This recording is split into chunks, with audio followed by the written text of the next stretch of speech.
Nous sommes le jeudi 20 juin 2024 et c'est Danick Julien et le bulletin d'information couvrant la région de Portneuf et ses environs.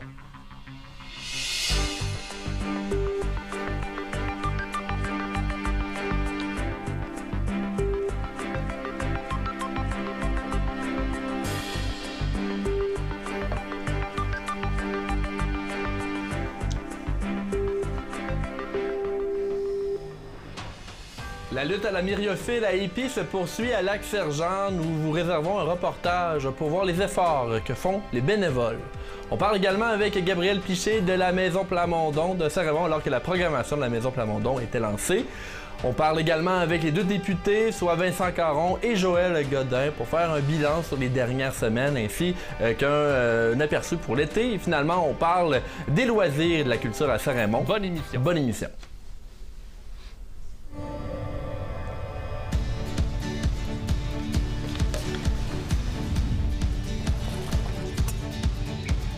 Ici, on se crée des souvenirs au fil des saisons et on vit au rythme de nos passions.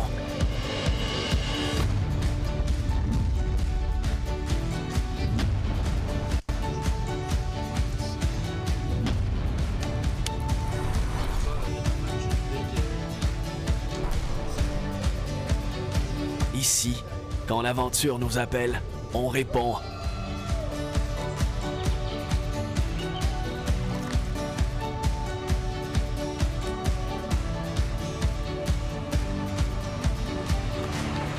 Ici, à Saint-Raymond, ma destination pour un séjour plein air réussi.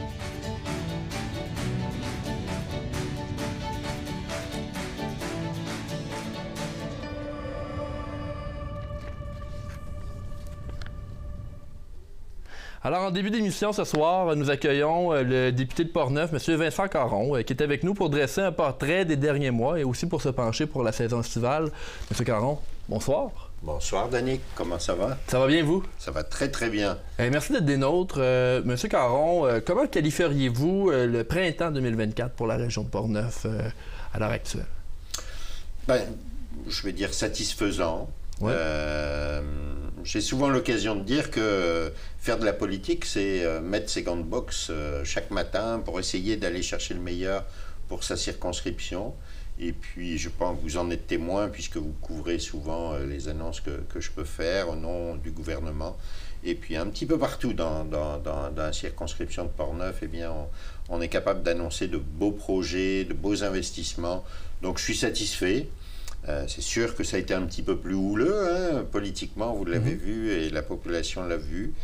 Mais écoutez, les choses se repositionnent un petit peu, là, les gens relativisent un peu. Mais moi, j'ai jamais perdu ma motivation. Je suis toujours aussi déterminé à faire en sorte qu'on aille chercher le maximum de moyens pour Portneuf et puis à continuer d'accompagner nos citoyens dans les défis du quotidien, parce qu'il ne faut pas nier non plus le fait que pour beaucoup d'entre nous, c'est difficile de joindre les deux bouts à la fin de mois.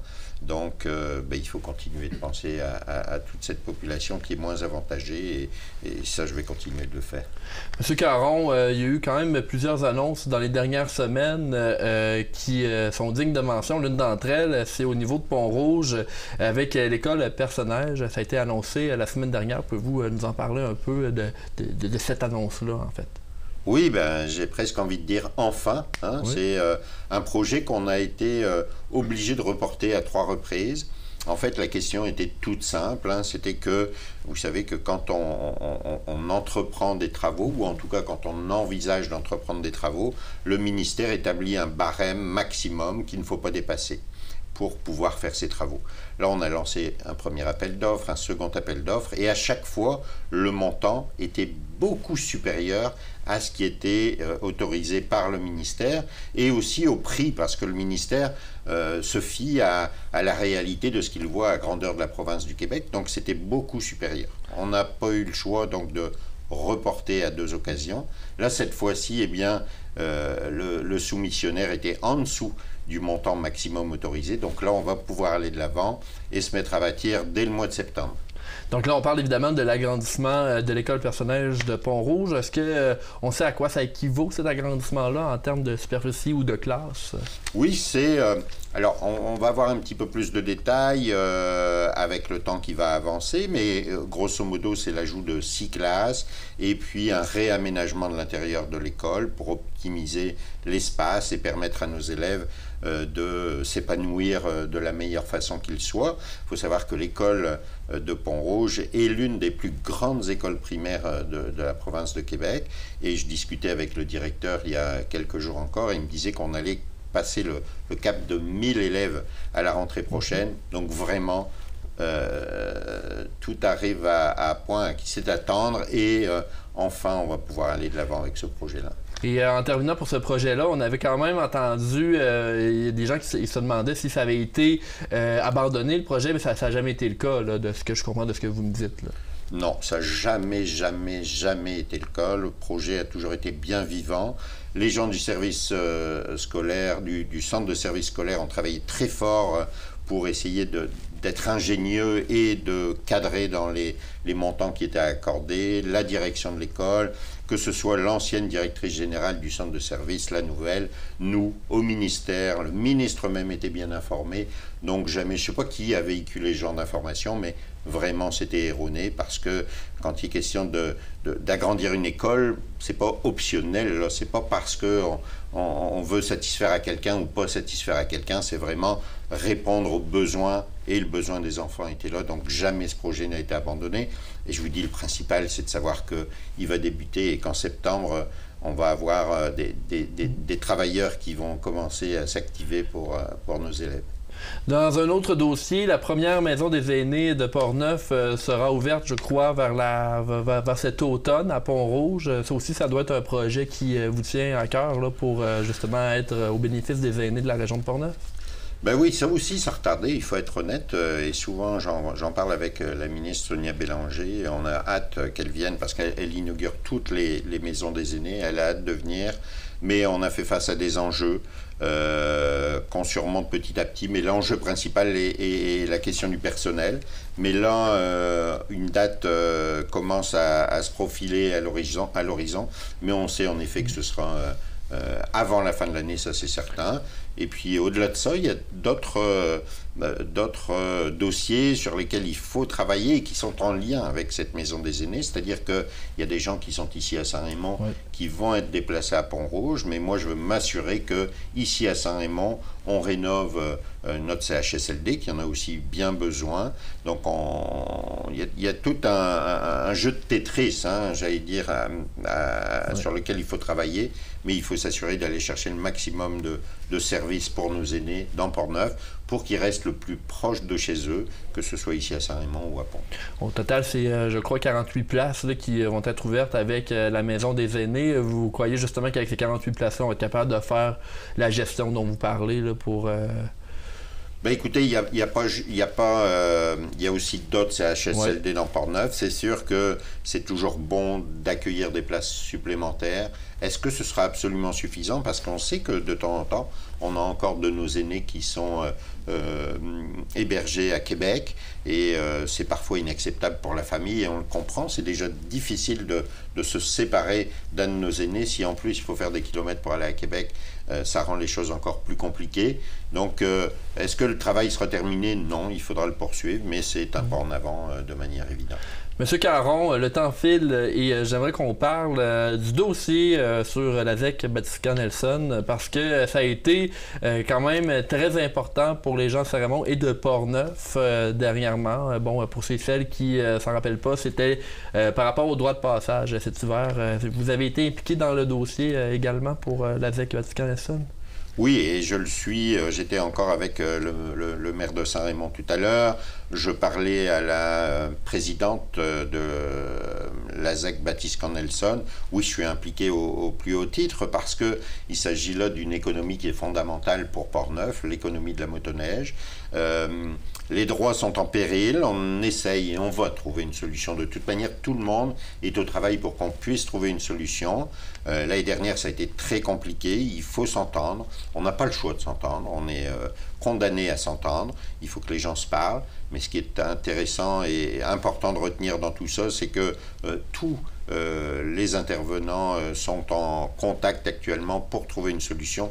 Puis de manière évidente, on veut la trouver avant, le plus rapidement possible, parce que vous savez, quand on est élu, il y a à chaque fois un nouveau problème qui s'ajoute dans notre quotidien. Donc moi, ce souci-là, j'aimerais qu'il soit derrière moi et qu'on l'ait enfin réglé, mais il faut que ce soit acceptable pour tout le monde. J'aimerais aussi qu'on parle du programme d'aide financière aux infrastructures récréatives, sportives et plein air. Ça, c'est un programme qui peut bénéficier la région de Portneuf. Et justement, là, il y a quelques projets qui sont dignes de mention dans ce programme-là. Il n'y a pas encore de montants qui sont alloués, mais on espère justement pouvoir voir que Portneuf tire son épingle du jeu encore une fois avec ce programme gouvernemental-là. Ben oui, c'est un programme qui est très, très populaire. Il y a eu pour plus d'1 milliard de projets qui ont été déposés, alors qu'il y a 350 millions dans le fond. Donc vous comprenez qu'il y a des choix qui vont devoir être faits. Ces choix-là ne sont pas du tout politiques, ce sont des choix qui sont très cartésiens, avec des analyses qui sont faites par les fonctionnaires. Et donc ici, on sait que dans Portneuf, je sais qu'il y a un beau projet à Donnacona, par exemple. Il y a 2 projets ici à Saint-Raymond, et ça, de manière évidente, il faut être lucide. Un seul, si on réussit à avoir un projet qui est financé à Saint-Raymond, c'est sûr qu'il n'y en aura pas 2 qui seront financés, parce que je comprends aussi que les analystes veulent s'assurer d'une répartition géographique qui soit équitable à la grandeur du Québec. Ça ressemble à quoi les projets? Parce que là, je crois que c'est des projets pour les infrastructures qui sont bénéfiques à l'ensemble de la population. Là. Oui, c'est ça. L'objet du programme, c'est de pouvoir apporter des services supplémentaires à l'ensemble de la population. Pas seulement scolaire, il faut que toute la population puisse s'en prévaloir. Et les 2 projets de Saint-Raymond sont vraiment des projets très intéressants, mais encore une fois, et on sait depuis le début que c'est utopique de penser que 2 projets pourraient être financés ici. Moi, je croise les doigts pour que minimalement 1 le soit, mais les nouvelles vont arriver prochainement. On nous parle de la fin du mois de juin. Monsieur Caron, en terminant l'entrevue, vous en avez fait mention tantôt, le climat politique était un peu plus difficile dans les dernières semaines. Ça ressemblait à quoi le climat politique là, en tant que député de la CAQ? Alors, en tant que député, alors c'est sûr qu'à l'Assemblée nationale, on sentait des tensions et puis on a commis des erreurs. Là, moi, je ne fais pas partie des gens qui prétendent que tout a bien été, tout ce qu'on a fait était bien.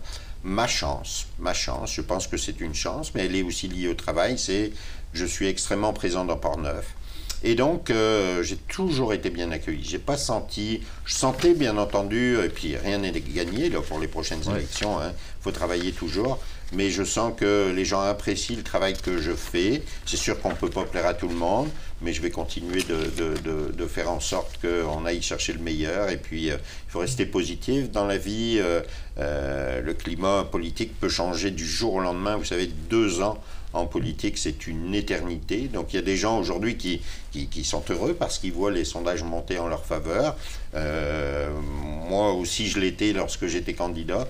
Mais je crois qu'il faut garder les 2 pieds sur terre et surtout continuer de travailler parce que quand on est élu, on est là pour ça, on est là pour servir la situation, la population, pardon. Et écoutez, moi, je vais continuer de travailler cet été et surtout d'aller voir les gens. Vous savez, là, je ne suis plus au Parlement pendant quelques mois. Là, j'ai 2 pieds dans Portneuf. On l'était aujourd'hui avec le ministre de l'Agriculture. Je vais continuer d'être proche des citoyens et puis de leur rendre service du mieux que je peux.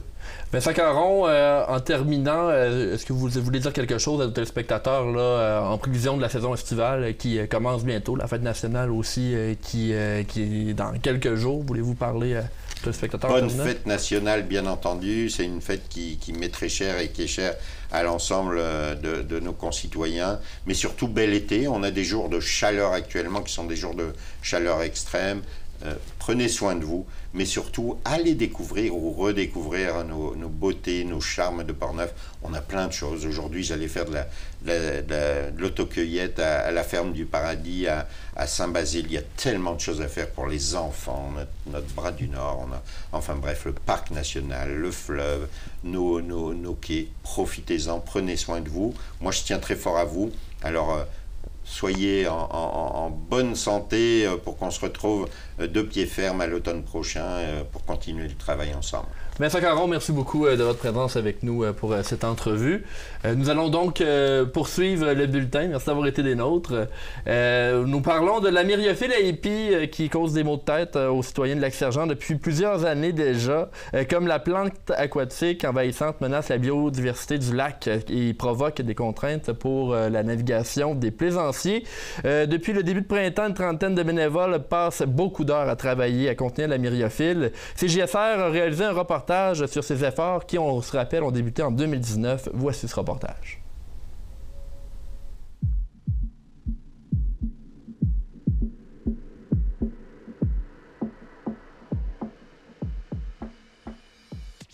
Depuis 2019, des bénévoles de Lac-Sergent luttent à contenir la myriophylle à épis, une plante envahissante qui nuit aux autres plantes du lac, tout en nuisant aussi à la navigation, comme elle forme une canopée dense à la surface de l'eau. Le maire de Lac-Sergent est membre du groupe de 30 bénévoles qui s'affaire au problème, M. Yves Bédard, nous a expliqué le 13 juin dernier les problématiques qu'apporte la myriophylle à épis sur le Lac-Sergent. La myriophylle à épis, c'est parce que c'est une plante envahissante. Et elle se déploie par fragmentation, un peu comme une pissenlit. Et le problème, c'est qu'une fois qu'elle est installée, elle peut prendre tout l'espace d'un lac avec le temps, à force de se multiplier puis de prendre racine un peu partout dans le lac. Fait que la seule façon de le contrer, c'est en prévention, c'est de l'empêcher l'arrivée du myriophylle à épis dans le lac. Quand il est présent, les seules techniques qui fonctionnent jusqu'à date, c'est du bâchage. Du bâchage qui se fait soit avec des toiles de jute ou avec des toiles en synthétique pour lesquelles les gens appliquent dessus. Puis l'autre partie, c'est l'arrachage. Présentement, nous, ce qu'on fait, c'est qu'on a eu l'autorisation du ministère pour un projet de 6 ans pour pouvoir faire de la mise en place, faire du bâchage sur les endroits où il y a plus de 50 de myriophylle, ce qui représente environ 500 000 pieds carrés du lac. Et on a aussi en même temps l'autorisation pour faire l'arrachage sur où il a été identifié quand il y a eu la caractérisation faite par la CAPSA en 2021. Combattre la myriophylle veut dire beaucoup d'efforts pour les bénévoles de Lac-Sergent. Ces derniers ont développé des techniques de bâchage efficaces afin de pouvoir couvrir d'importantes surfaces du lac avec des toiles de jute. En 2019, 5 toiles avaient été apposées, alors que ce nombre peut être atteint en une journée maintenant. Ces toiles sont biodégradables et apposées dans des zones où la myriophylle occupe plus de 50% du secteur. Ce qui a été remarqué avec les années, c'est que la myriophylle à épis ne pousse pas dans des secteurs ayant été bâchés, alors que les plantes indigènes, elles, repoussent par-dessus, les toiles de jute. Le 9 mai dernier, CJSR était à Lac-Sergent pour découvrir le travail à faire nécessaire avant de procéder au bâchage. Ce jour-là, une dizaine de bénévoles s'affairaient à plier les toiles de jute de façon à ce que le travail soit simplifié pour les plongeurs le jour de l'installation sur le sol du lac. Chaque année, on commande entre 40 et 60 toiles par année. Dépendamment de comment on était à la ligne d'avant. Comme là, on en avait 30 qui nous restaient de l'an passé. On a 45 qui s'en viennent. Fait qu'on vise 75 toiles cette année. 75 toiles couvrent à peu près 200 000 pieds carrés. Puis là, hier, vous en avez fait combien à peu près? On en fait 10 par jour. 10 par jour? Avec la technique, là, les gens, à peu près en 2 heures, on fait des 10 toiles. Ça vous prend à peu près 10 minutes par toile, puis c'est fait. Là. C'est ça. Auparavant, ça nous prenait jusqu'à 1 heure par toile au début. Ouais. Là, on est rendu à peu près à 10 minutes par toile. Puis est-ce que c'est la même équipe que vous avez qui était là? Ça change à tous les jours. Tu as 2 ou 3 qui viennent changer. Quand on a une rotation, on a à peu près une trentaine de bénévoles qui viennent. Fait qu'on leur demande leur disponibilité. Puis selon la disponibilité, on séduit les gens pour la journée en fonction d'avoir les 8 personnes qu'on a besoin pour le travail. Pour l'étendage des toiles de jute, les citoyens de Lac-Sergent ont modifié leur technique au cours des années, comme au tout début, ça se faisait avec 2 chaloupes. Une fois que vous êtes venus, vous avez vu l'opération de pliage de toile. Ouais. Là, on s'en va faire l'étendage. Fait que toutes les cordes qu'on a mis l'autre fois sont reliées avec des sacs pour donner du lest pour permettre à la toile de descendre. On mouille la toile parce qu'on se compte aperçoit avec le temps, c'est que si elle n'est pas mouillée, elle est comme une éponge, elle flotte. Ouais. Elle prend plus de temps à s'imbiber. Fait que là, on la mouille en s'en allant pour que quand elle arrive là-bas, elle descend plus rapidement au fond. Ce qui facilite le travail des plongeurs. Afin que les opérations se déroulent bien, un plan détaillé est mis à jour afin de répertorier l'avancée des travaux. la section de l'année passée, là, vous travaillez sa section verte? C'est ça. Là, on est présentement, l'année passée, c'est le bleu qui a été fait l'an dernier. Ouais. Nous autres, ce qu'on vise, c'est le rouge, parce que le rouge, il y a plus que 50 de myriophylle dans l'herbier. Fait que là, on travaille sur la partie en rouge. Fait que nous autres, à chaque journée, on indique nos bouées, où est-ce qu'on s'en va. On fait la planification avec les plongeurs pour savoir où est-ce qu'on se travaille dans la journée. Une carte GPS avec toute la localisation des herbiers. Quand on pose une toile, ils prennent la localisation de la toile qui a été posée. Puis ils nous indiquent, vous allez voir, il y a des bouées sur place. On a les bouées qui indiquent la toile actuelle qui est déjà là. Puis les bouées vertes, c'est les bouées de départ où on va commencer à étendre. On a des outils maintenant qui sont un peu plus sophistiqués avec la cartographie qui nous permet de se diriger, savoir où est-ce qu'on est. On a une équipe de plongeurs qui est accompagnée de ce qu'on appelle, nous autres, c'est notre carreur de shot. C'est lui qui est sur le lac, c'est la personne qui est sur le lac qui s'assure que les plongeurs sont au bon endroit. Nos bouées de marquage au niveau du travail des pontons sont bien indiquées aussi. Fait que c'est tout un travail de coordination qui se fait là, au niveau de l'opération. Ça se fait assez bien, vous l'avez vu ce matin. Là. Ouais. Étendre une toile, on étend une toile environ 45 minutes entre le départ du quai jusqu'au retour du quai. C'est à peu près 45 minutes pour repartir pour installer une deuxième toile. Les travaux sur le lac se font avant et après la saison du club nautique du Lac-Sergent. Évidemment, il a été remarqué que procéder au mois de juin à l'étendage était souhaitable, comme la myriophylle à épis est moins bien développée à ce temps de l'année. L'an passé, 40 toiles avaient été posées avant le début de la saison. Cette année, Yves Bédard estime qu'une cinquantaine sera posée, comme la saison a commencé plus tôt. Au niveau des bénévoles, c'est important de s'impliquer pour améliorer la santé du lac au bénéfice des générations futures. Voici d'ailleurs Denis Tremblay. On appartient à la ville, c'est un ponton de travail, comme vous pouvez remarquer. Bon, ils m'ont juste nommé capitaine et ils m'ont dit « Toi, tu conduis ». Bon, c'est une technique, c'est d'apprentissage, mais on y arrive à vous. Ça fait combien de temps que vous êtes impliqué? C'est la première année ou... Non, je vous dirais, ça fait 2-3 ans, à plein temps, là, les 2 dernières années. Donc, est-ce que vous étiez là aussi là, le mois passé, lorsque ils ont plié les toiles? Le pliage, vu que je fais beaucoup de temps à conduire, ben, je laisse le pliage à d'autres, dans le fond, pour partager. Fait que, actuellement, sur l'eau, si Yves manque de monde pour le pliage, ben, il m'appelle. OK. Puis, une journée comme ça, là, c'est combien d'heures à peu près, là, vous? Parce que vous faites ça bénévolement? Oui, on est ici pour vérifier les préparatifs tôt le matin, mettons 7h30, 8h moins quart, parce que le but visé, c'est d'être parti à 8h. Selon Yves Bédard, les bénévoles sont fiers d'être impliqués pour la santé de leur lac. À ça s'ajoutent 2 plongeurs professionnels qui s'occupent du bâchage. Lac-Sergent peut continuer ses activités jusqu'en 2028, selon ce qui a été permis par le ministère de l'Environnement. C'était Danick Julien, avec la collaboration d'Arthur Bordelot pour CJSR.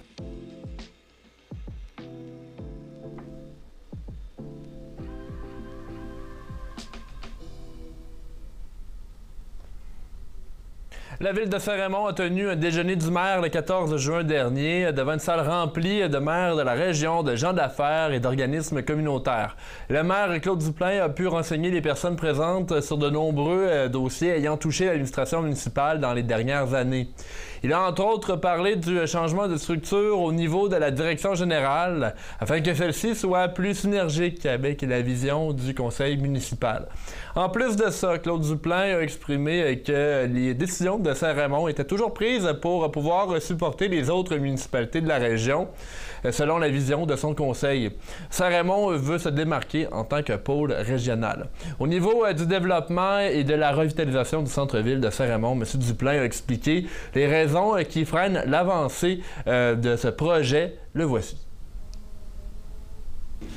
On s'est dit que si on veut un espace le fun dans le centre-ville, faire des terrasses, bien, si vous avez des vannes qui vous passent à 3 pieds en arrière, des vannes de granit ou de bois, la terrasse est peut-être même un petit peu moins le fun.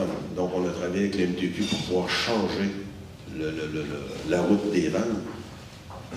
C'est un refus total et global. On est peut-être en train de trouver une solution où pendant l'été, les vannes pourraient, les gros camions pourraient ne pas passer dans la rue Saint-Joseph. C'est ce qu'on est en train de négocier. Quand je vous dis que le gouvernement, c'est un paquebot, c'est tout ça pour qu'on travaille et qui est long. Mais ça s'en vient, on s'en vient avec des choses. Donc, la rénovation du centre-ville devient primordiale. Il reste aussi des discussions à avoir, parce que là, il y a encore des discussions qu'on n'a pas finalisé, on aménage comment exactement le centre-ville? Stationnement de deux côtés. Vous savez que la rue n'est pas large, on enlève le stationnement de côté pour former des terrasses. Ça, c'est avec les gens du centre-ville. Dans les autres développements notables, il y a l'acquisition projetée du presbytère de Saint-Raymond. Le conseil municipal souhaite l'utiliser pour instaurer de nombreux services. Le principal est d'en faire un guichet unique. Là où va être tout ce qu'on veut avoir comme tourisme, développement commercial, développement industriel, entreprise, jeunesse, plusieurs gros points là, c'est que quand vous allez avoir besoin de quelque chose à Saint-Raymond, vous allez rentrer au presbytère et vous allez avoir tous les services. Ça, c'est ce qu'on est en train de négocier. Durant sa présentation, Claude Duplan a également fait part des avancements dans les logements de Saint-Raymond. Le voici. Aujourd'hui, je peux vous dire que les espaces prévus concrètement pour le logement dans les prochaines années, on a de l'espace pour construire au minimum, et je suis conservateur, le sur 1200 portes.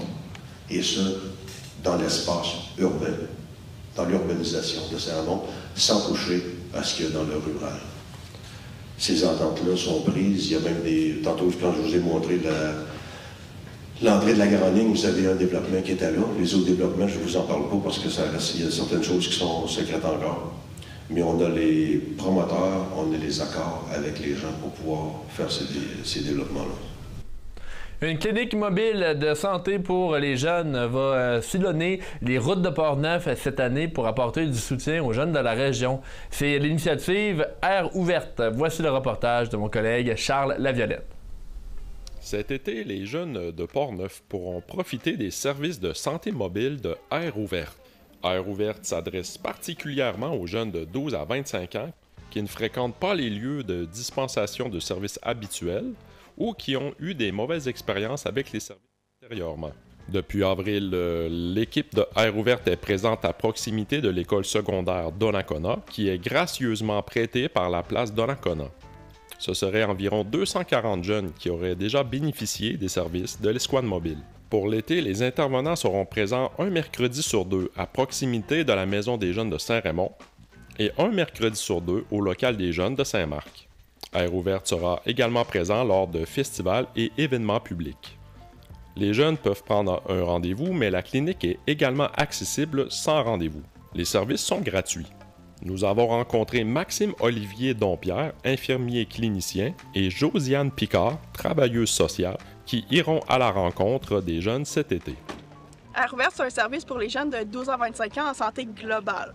Donc, on a un infirmier clinicien qui peut répondre à tout ce qui est santé physique, sexuelle, autant des dépistages ITSS, prescrire la contraception, répondre à des questions générales sur la santé physique, puis pilule du lendemain, par exemple. Puis le volet plus santé mentale, c'est les intervenants comme moi qui peuvent y répondre. Donc, c'est vraiment très varié comme problématique. Ça peut être autant la consommation, les relations, ça peut être la gestion des émotions, de l'anxiété, ça peut être plus de l'accompagnement aussi, remplir certains formulaires. Donc, on est vraiment là pour les jeunes, puis on vient répondre à leurs besoins sans jugement, puis dans la réduction des méfaits. Donc, même si un jeune il veut pas arrêter sa consommation, il voudrait juste la réduire, on est vraiment là pour répondre seulement à leurs besoins. Cet été, ça va être tous les mercredis de 16 à 19h. On va faire une semaine sur deux. Donc, une semaine, on va être à Saint-Raymond, proche de l'école primaire et en face de la Maison des jeunes. Puis, l'autre semaine, ça va être à Saint-Marc-des-Carrières, encore une fois proche de la Maison des jeunes. Puis, on va être en alternance tout l'été. Puis, à partir de l'automne, on va retourner au centre commercial de Donnacona à tous les mercredis là, de toute la journée. Les jeunes peuvent venir là, même pour juste ventiler. Donc, il n'y a pas de questions niaiseuses, comme on dit tout le temps. Donc, vous pouvez venir, vous pouvez juste parler, puis on va pouvoir démystifier tout ça ensemble. On va pouvoir vraiment regarder, OK, ben comment tu te sens? Puis, ensuite de ça, ben, on va y aller avec le jeune, là, si finalement il nomme un besoin. Mais sinon, tu as juste besoin de parler, on est là. Marie-Hélène Labonté du CIUS de la capitale nationale et responsable d'Air ouverte explique qu'à l'automne, Air ouverte aimerait créer un comité de jeunes. En profite, c'est qu'on voulait aussi se permettre cet automne d'adapter les services, parce que dans le fond, on a des services à Québec. C'est le fun pour les gens de Québec. Il y a des jeunes qui nous ont aidés à faire ça pour que ça soit à leur goût à eux.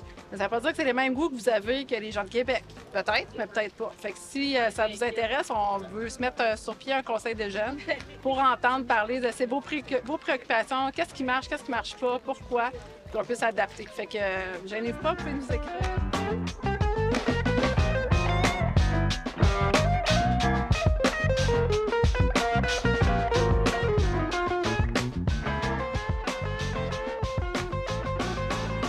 Un total de 993 000 $ est remis au Carrefour Jeunesse Emploi de la part du gouvernement du Québec pour aider l'organisme dans ses travaux par le biais du SAQET, c'est-à-dire le secrétariat à l'action communautaire autonome et aux initiatives sociales. Claire Fleury, la directrice générale du Carrefour Emploi de Portneuf, s'est réjouie de voir que ce financement était renouvelé après avoir été diminué par le passé. 16 jeunes bénéficient de l'aide du Carrefour dans le cadre du programme, en fait 516. Voici Madame Fleury. D'emploi, mais SAQET, c'est quoi exactement sur le terrain? En fait, c'est 616 jeunes qu'on a desservis dans le cadre du SAQET. C'est l'accueil universel de tous les jeunes. Donc, on a mis en place un service sans rendez-vous depuis qu'on a le financement à la mission qui est revenu.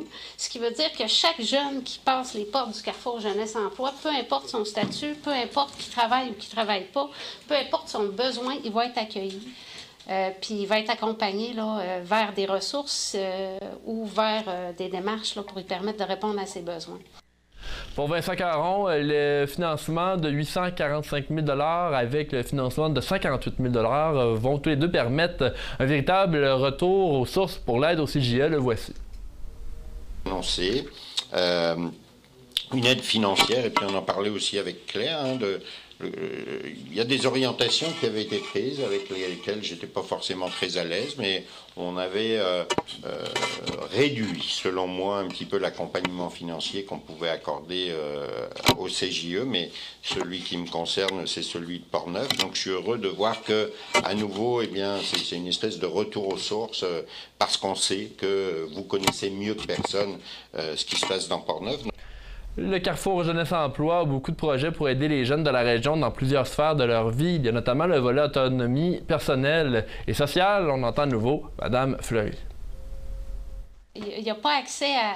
Il n'y a pas de carte d'assurance sociale, il y a des démarches administratives qui ne sont pas faites. Ce qui fait que ça va être vraiment un accompagnement qui est individualisé. Fait que c'est 35 jeunes qui ont été accompagnés cette année dans ce niveau-là.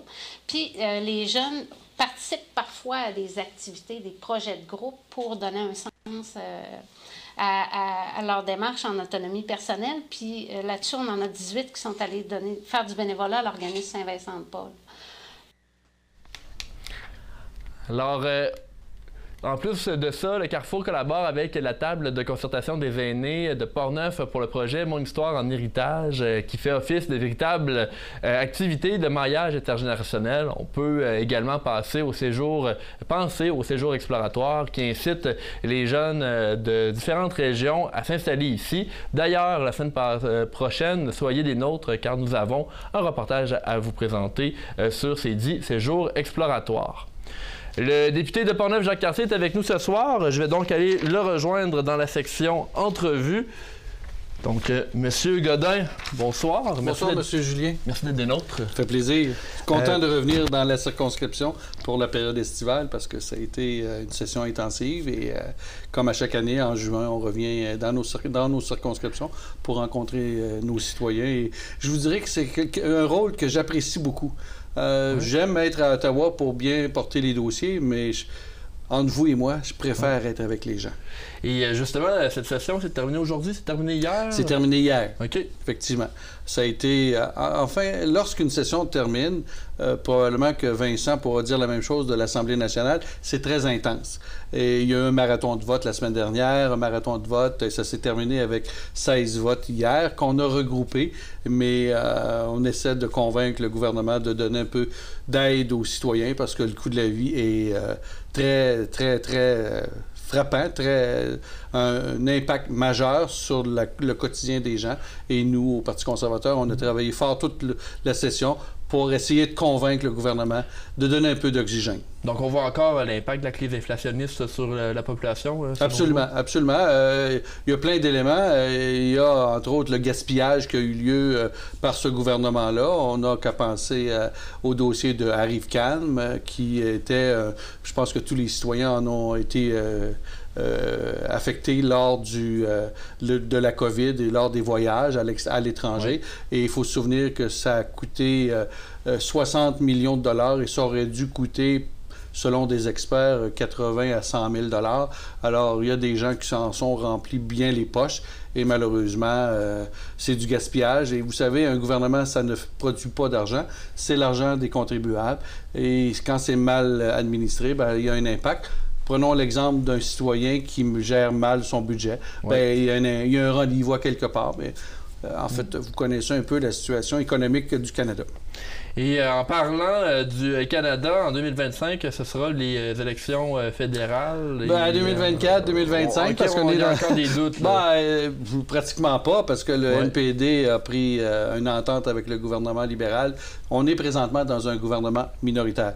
Ce sera une première qu'un gouvernement minoritaire réussisse à faire 4 ans, un plein mandat, comme c'est un gouvernement majoritaire, par la collaboration, la complicité du NPD.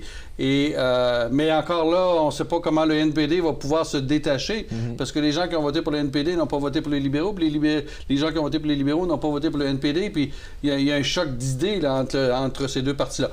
Alors, mathématiquement, le maximum, c'est octobre 2025. Sauf qu'il pourrait y avoir cet automne déclenchement d'élections selon les agissements du NPD, ou même le premier ministre pourrait décider lui-même, s'il ne décide pas de quitter, de déclencher des élections.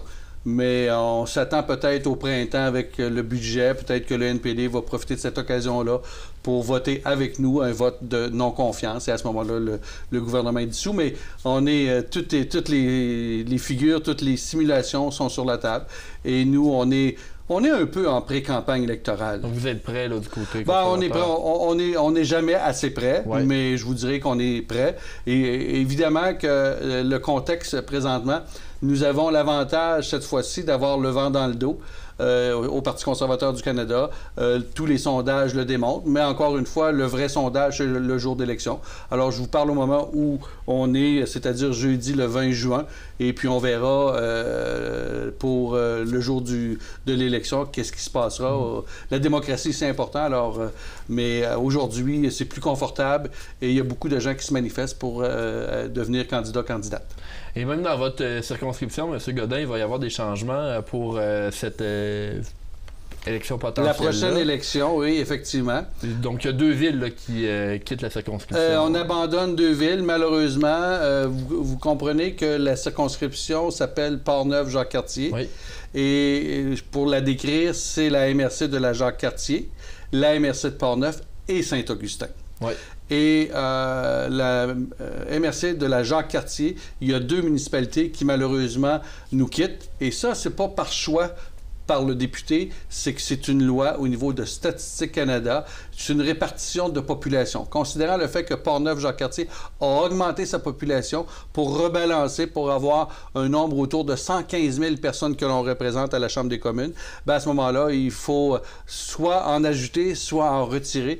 Et dans le cas de Portneuf-Jacques-Cartier, c'est tellement attrayant et tellement beau. Les gens affluent dans la circonscription, ce qui fait que la population augmente. Et malheureusement, 2 municipalités vont quitter la circonscription de Portneuf-Jacques-Cartier pour se retrouver dans Charlevoix.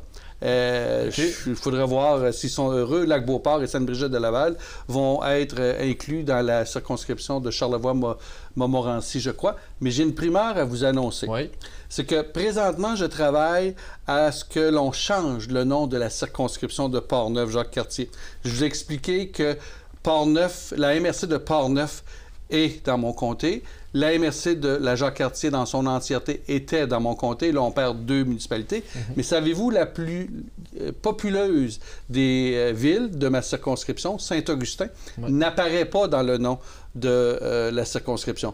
Alors, nous sommes en démarche pour ajouter le Saint-Augustin dans l'appellation. Alors, ça serait Saint-Augustin, Portneuf, Jacques-Cartier. Alors, c'est une primaire que je vous annonce ce soir. Maintenant, c'est pas tout à fait attaché, confirmé. Mais les probabilités sont très grandes qu'à la prochaine élection, sur le bulletin de vote, ce soit la circonscription de Saint-Augustin, Port-Neuf, Jacques-Cartier. Et parce que vous dites justement, c'est la ville la plus populeuse. Ça ressemble à quoi la population? 20 000 de population. La deuxième est évidemment Saint-Raymond, avec tout près de 12 000, et suivi de près par Pont-Rouge. Et là, il y a de très petites municipalités également. Donc, on pourrait pratiquement faire une compétition pour dans 4 ans. Absolument. De voir quelle municipalité je vais devoir laisser aller. Monsieur Godin, vous dites que ce que vous aimez plus de votre travail de député, c'est de rencontrer la population. Absolument. Quelles rencontres vous ont particulièrement plu dans les derniers mois? Bon, évidemment que de rencontrer les conseils des Chevaliers de Colomb, c'est toujours agréable. J'ai fait une visite industrielle chez Alcoa avec mon collègue Pierre Paulus pour découvrir un peu ce joyau de la circonscription au niveau économique et au niveau environnemental. Et je le mentionne parce que les gens d'Alcoa sont très sensibles à l'environnement et on dit que c'est de grands pollueurs, mais ils sont des personnes très responsables en environnement pour trouver des solutions. Alors ça, c'est toujours intéressant. Et évidemment que je rencontre différentes organisations tout au long de mes week-ends lorsque je reviens dans la circonscription depuis janvier à aujourd'hui. Mais maintenant, je serai plus présent ici dans la circonscription. Pendant toute la saison estivale, vous allez être ici?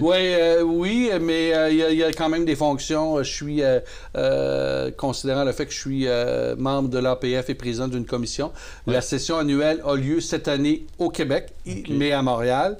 Alors, à ce moment-là, je vous donne sous réserve, peut-être avec certaines nuances, là, du 4 au 9 juillet, je serai à Montréal, à l'APF. Également, je vais prendre quelques jours de vacances. Ben oui, c'est normal. Et je serai quand même dans la circonscription. Évidemment que je serai au rodéo de Sainte-Catherine. J'invite la population. Je serai ici à Saint-Raymond, la Fête du Canada. Il y a le gâteau de la Fête du Canada à 18h, ici, tout près des studios de CJSR. Également, je vous dis à midi, mais vous avez reçu une correspondance par la poste et qui vous indique que l'heure, c'est à la municipalité de Saint-Uribe. Également, ils ont fait des festivités pour la Fête du Canada. Alors, j'invite la population à venir jaser avec moi et venir manger un morceau de gâteau pour souligner notre journée nationale de la Fête du Canada. Alors, quelque chose à dire aux Portneuvois d'ici, justement, en fait, pour la saison estivale? Oui, en fait, la première chose, c'est d'être prudent. La deuxième chose, c'est de féliciter nos étudiants qui ont terminé, qui viennent de graduer. Moi, j'ai eu le privilège d'assister cette semaine à la remise des diplômes, à la gradation des grades de ma fille Anne-Frédérique, qui est maintenant bachelière à l'Université Laval. C'est une fierté. Alors, je peux comprendre comment les gens se sentent lorsque leurs enfants, tant au niveau primaire, au niveau secondaire qu'au niveau cégep et université, graduent. C'est un coffre à outils. Comme parent, je pense que c'est important de souligner ça. Et je peux tout simplement vous dire que j'ai pris la peine de signer près de 1000 certificats à tous les finissants du secondaire 5 de toutes les écoles secondaires de la circonscription. Je pense que c'est important. Il faut les encourager et on a une belle jeunesse. Maintenant, en terminant, profitons de la circonscription de Port-Neuf-Jacques-Cartier. C'est une circonscription, un territoire extraordinaire, plein air, plein d'activités, d'attractions et plein de nouveautés. Et j'en profite pour parler de Fabricard qui sera inauguré, je crois, samedi à Pont-Rouge, une rue festive. C'est très original et j'invite la population à soutenir ce genre de projet-là partout dans la grande circonscription de Port-Neuf-Jacques-Cartier. Jean Godin, député de Port-Neuf-Jacques-Cartier, je vous remercie d'avoir été des nôtres ce soir pour l'entrevue. Merci de vous être déplacé. On va donc poursuivre dans le bulletin d'information en parlant justement d'activités dans le secteur du Pont-Tessier où justement vous disiez là, il va y avoir la Fête du Canada qui sera célébrée. Eh bien, j'ai parlé avec Étienne Saint-Pierre, Raphaël Benoît ainsi que Ludovic Pajot pour savoir un peu quelles étaient les activités à Saint-Raymond durant la saison estivale. Voici cette entrevue. On est présentement à l'Agora du Pont-Tessier de Saint-Raymond pour parler de ce qui va se passer dans la ville durant la saison estivale. J'ai 3 personnes avec nous et je vais demander à ces 3 personnes de se présenter. Raphaël Benoît, bonjour. Allô, Danick. Moi, je suis agent de développement touristique pour Tourisme Saint-Raymond. Étienne Saint-Pierre qui est avec nous également. Allô, Danick, donc coordonnateur à la culture et au patrimoine pour la ville de Saint-Raymond. Et finalement, Ludovic Pajot, bonjour. Bonjour, Danick. Moi, c'est Ludovic Pajot, animateur culturel pour la ville de Saint-Raymond. Alors, beaucoup de choses qui vont se passer à Saint-Raymond et depuis 10 ans, le marché public de Saint-Raymond est actif. Ça revient cette année. Raphaël, peux-tu nous en parler un petit peu? Bien sûr, effectivement, on célèbre notre 10e anniversaire cette année. Ça va avoir lieu tous les jeudis là, du 27 juin au 19 septembre de 16h à 19h là, sur le parvis de l'église, comme à l'habitude. Puis cette année, on est vraiment content parce que ça va être festif. On va avoir beaucoup d'exposants. On a entre 14 et 20 marchands qui vont être sur place là, à tous les jeudis pendant la saison. Puis aussi, on va avoir tout un volet d'animation culturelle là, très diversifié. Donc, à chaque jeudi, il y a des animations différentes qui sont sur le parvis de l'église.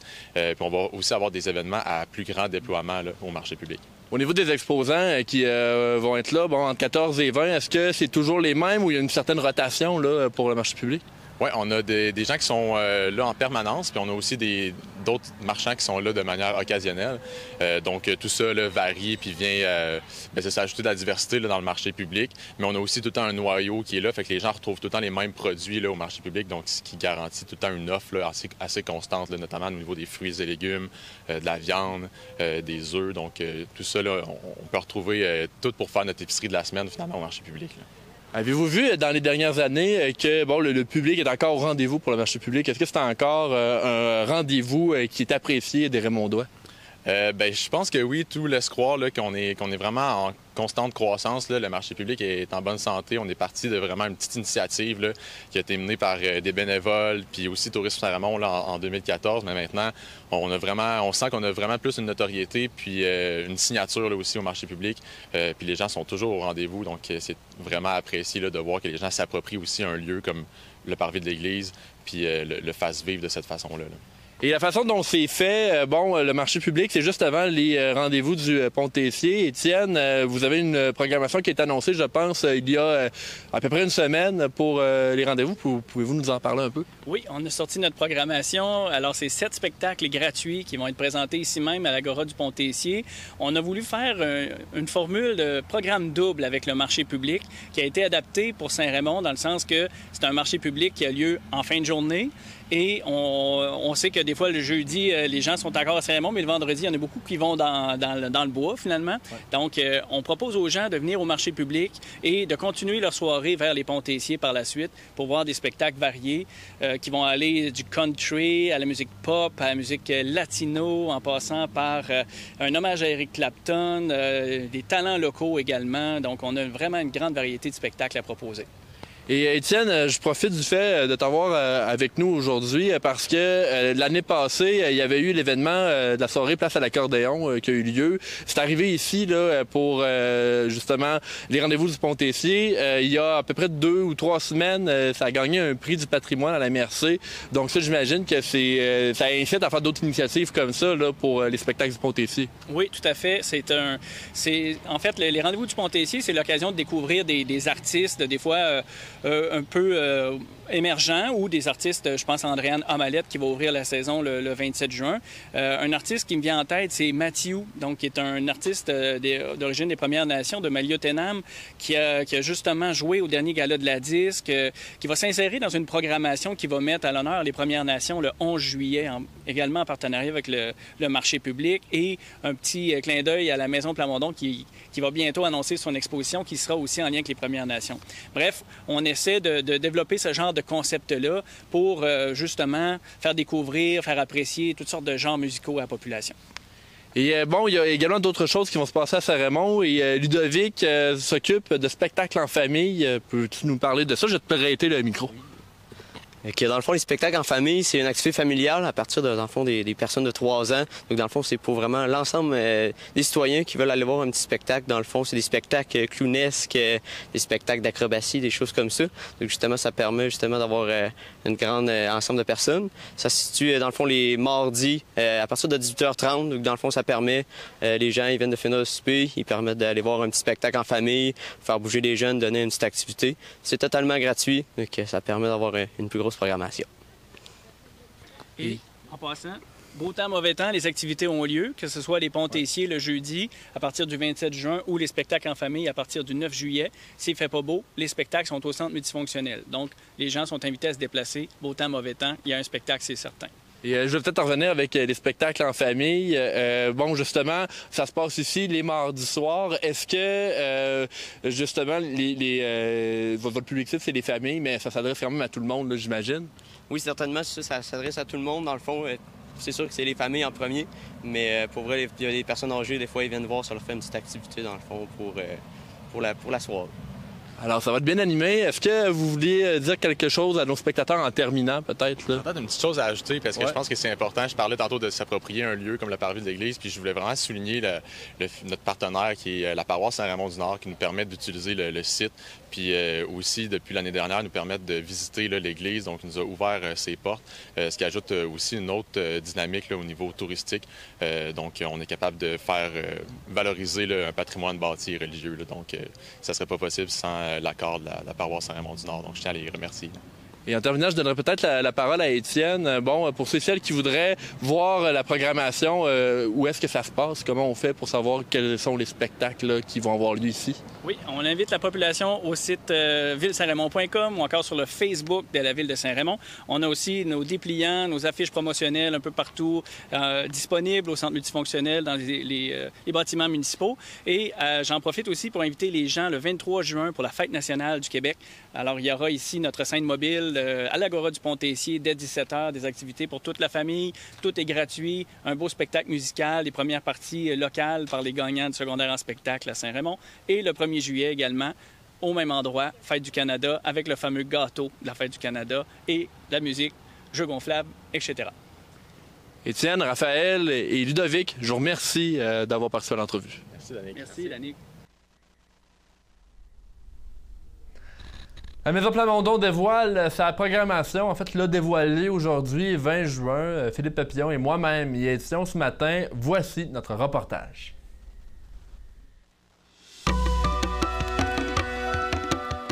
C'est ce jeudi, 20 juin 2024, que la Maison Plamondon lance l'exposition Le Legs, en plus de lancer sa programmation. Pour l'occasion, CJSR s'est rendu sur place et a discuté avec Gabrielle Piché, la directrice générale de la Maison Plamondon, sur la nouvelle exposition, mais également sur les activités qui auront lieu à la Maison Plamondon durant la saison estivale. Gabrielle, il y a des nouveautés pour la programmation de la Maison Plamondon. Il y a aussi un retour de certaines choses. Et là, je regarde autour, je vais commencer avec ça, le retour de paysages, qui était quelque chose qui avait été lancé l'an passé, je pense. Exactement. Les paysages, d'ailleurs, qui était au prix du patrimoine et de la culture cette année. On a décidé de le représenter parce que c'est une excellente collaboration qu'on a eue avec la Vallée-Bras-du-Nord et on considère aussi que les paysages de la Vallée-Bras-du-Nord, d'être exposés ici, ceux qui ne peuvent pas y aller, ça les rend plus accessibles aussi, là.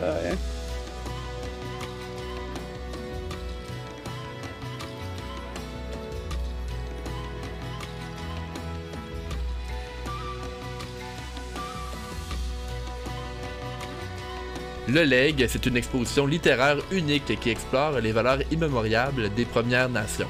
Gabrielle Piché explique la raison pourquoi cette exposition se retrouve à la Maison Plamondon. Alors, le Legs est une idée, en fait, de Louis-Carl Siri-Picard, qui est le commissaire de l'exposition et directeur artistique de Kwayatonk.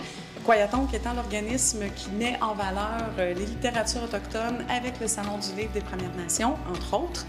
Et Louis-Carl se disait, qu'est-ce qui va rester du Legs des Premières Nations? Qu'est-ce qui resterait dans un monde post-apocalyptique? Donc, il s'est adjoint l'aide de Julie Dekertness, Sarah Cleary, Roman Washish, bref, plus d'une douzaine d'artistes autochtones, écrivains et artistes, que ce soit métiers d'art, art visuel, qui ont réfléchi en fait, à quoi pourrait ressembler le Legs des Premières Nations.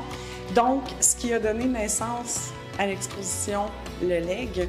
Cette exposition-là a circulé à Shawinigan, a circulé au Salon des Premières Nations aussi en 2021. Ensuite, est allée au musée des Abénaquis à Odanak. Elle est aussi allée à la Maison du développement durable à Montréal, au musée Huron-Wendat tout récemment. Et là, nous le recevons aussi. Et la raison, parce que je trouvais que Paysage et le Legs communiquaient bien entre elles, puisque paysage, comme on le disait tout à l'heure, met en valeur, si on veut, ce patrimoine vert écologique qu'est la vallée Bras-du-Nord à travers les différents, que ce soit le Gros Bonnet, la passerelle, bon. Et le leg, en fait, c'est ce qui resterait si on ne fait pas attention à ces paysages-là, si on continue de détruire la nature comme on le fait.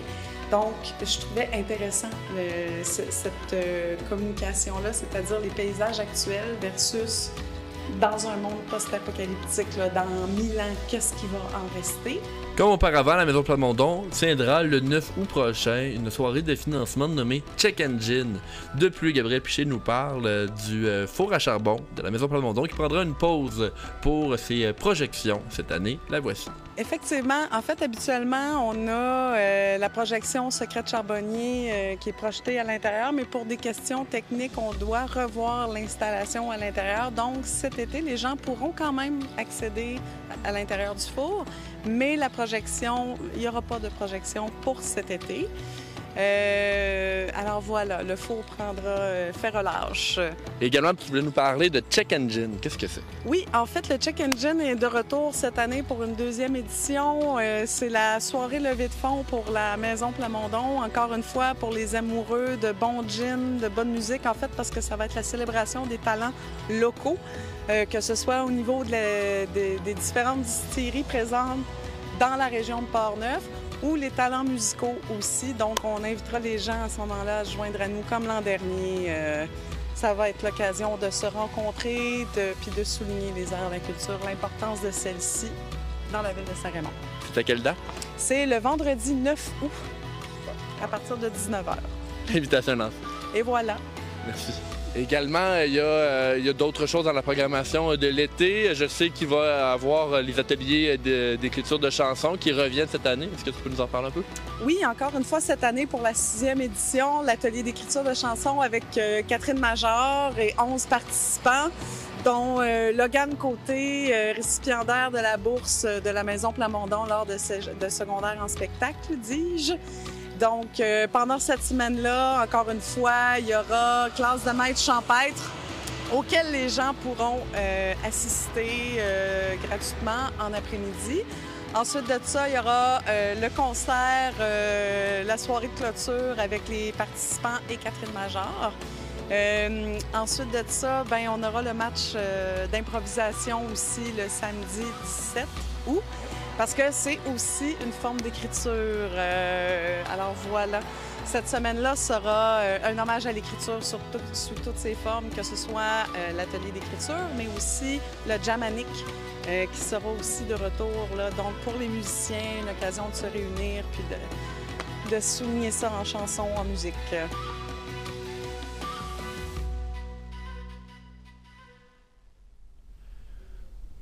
La ville de Sainte-Catherine de la Jacques-Cartier nous a appris le décès de M. Paul-Guy Boucher, survenu le 15 juin dernier. M. Boucher a d'abord été conseiller municipal de 1972 à 1976 à Sainte-Catherine et ensuite a été maire de 1976 à 1992.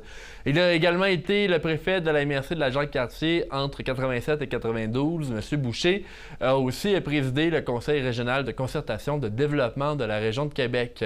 Récemment, il œuvrait à titre de chef de secteur pour Popote et Multiservices, un organisme qui livre des repas à domicile et effectue des accompagnements à des fins médicales au bénéfice des aînés. M. Boucher a aussi été bénévole artisan et membre du conseil d'administration de la Corporation de la Rivière Jacques-Cartier, la SRGC, durant sa période de développement et a été impliqué par la suite comme membre du conseil d'administration de la Corporation du bassin de la Jacques-Cartier, la CBJC. C'est sous sa gouverne en tant que maire de Sainte-Catherine de la Jacques-Cartier qu'est devenu le temps d'être justement à la tête des services de la MRC de Jacques-Cartier. M. Boucher est à l'origine de la construction du centre socioculturel Anne Hébert. Alors, la ville de Sainte-Catherine mettra ses drapeaux en berne en juillet, du 3 au 6 juillet, le jour de ses funérailles. C'est donc ce qui complète le bulletin d'information Info CJSR. Je vous donne rendez-vous pour la semaine prochaine, le dernier bulletin de la saison avant la pause estivale. Nous allons parler justement de la visite d'un ministre, également du musée ambulant de Saint-Uribe et d'une multitude d'autres sujets. Donc, on vous invite et merci à toute l'équipe, soit Tony, Philippe, Charles, Aubert, Arthur, Carole et Luc pour leur aide. On se laisse avec des images de Lac-Sergent. Bonne soirée.